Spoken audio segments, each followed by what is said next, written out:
साथियों नमस्कार। साथियों जैसा कि आपको पता है बिजली का बिल है वो इस प्रारूप के अंदर आ रहे हैं, परंतु साथियों अब जैसे मान लो एक उपभोक्ता का बिजली का बिल ये है और एक उपभोक्ता का बिजली का बिल ये है, दोनों को जब हम देने जाएंगे तो वो क्या करेगा, सबसे पहले आपको पता है स्थायी शुल्क चेक करेगा, यानी स्थायी शुल्क मेरा कितना लग गया है। और कई बार पड़ोसी जो पूछ लेता है कि हमारा आपका स्थायी शुल्क कितना लगा है। तो साथियों इस बिजली के बिल के अंदर क्या है, स्थायी शुल्क होगा 500 रुपये लगा हुआ है, और इस बिजली के बिल के अंदर क्या है 600 रुपये स्थायी शुल्क लिया गया है, आप देख सकते हो।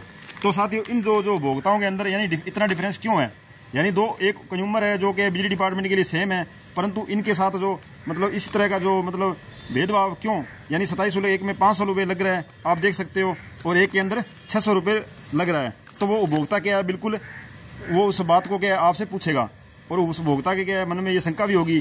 तो साथियों मैं आपको ये बता देता हूँ, पहले अपने चेक कर लेते हैं कि बिजली का बिल इसके अंदर 500 रुपये क्यों लग गया है और इसके अंदर 600 रुपये क्यों वसूल किया गया है।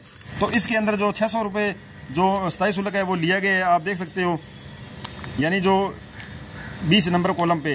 तो सबसे पहले साथियों इसको देखने के लिए क्या है, इसके नीचे अपने चेक इसके अंदर चेक करेंगे कि जो इसके अंदर जो औसत मासिक उपभोग क्या है 190 यूनिट का है, यानी जो महीने के हिसाब से जो 190 यूनिट इसमें चार्ज किया गया है।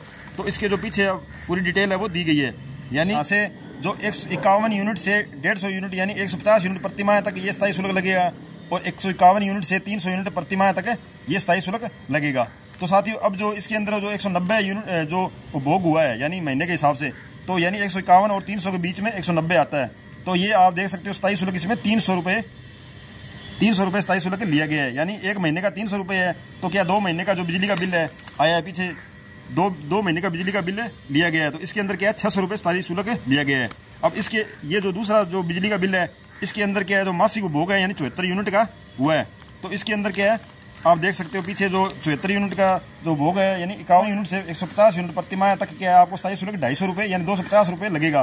तो आपका जो बिजली का बिल है वो 2 महीने का है, तो यानी 250 को जो 250 और 250 यानी 500 रुपये स्थायी शुल्क लिया जाएगा। तो ये क्या है इसमें 500 रुपये स्थायी शुल्क लिया गया है। तो साथियों इस तरह के जो औसत मासिक उपभोग है उस औसत मासिक उपभोग है उसके आधार पर स्थायी शुल्क लिया जाता है, न कि कोई जो सेम उपभोक्ता को क्या समान जो स्थायी शुल्क लिया जाता है, क्यों इसके अंदर जो अलग अलग चार्ज दिए होते हैं उस चार्ज के हिसाब से स्थायी शुल्क लिया जाता है। तो साथियों उपभोक्ताओं को क्या है इस चीज़ को अन्यथा में लेने की कोई जरूरत नहीं है कि हमारा साथ जो स्थायी शुल्क है वो ज़्यादा है या इनका स्थायी शुल्क कम क्यों है। तो इस चीज़ को आप क्या इसके अंदर जो बिजली के बिल के अंदर आसानी से पढ़ सकते हैं। इसी तरह के छोटे छोटे वीडियो देखने के लिए आप हमारे पेज को लाइक और फॉलो जरूर करें। धन्यवाद साथियों।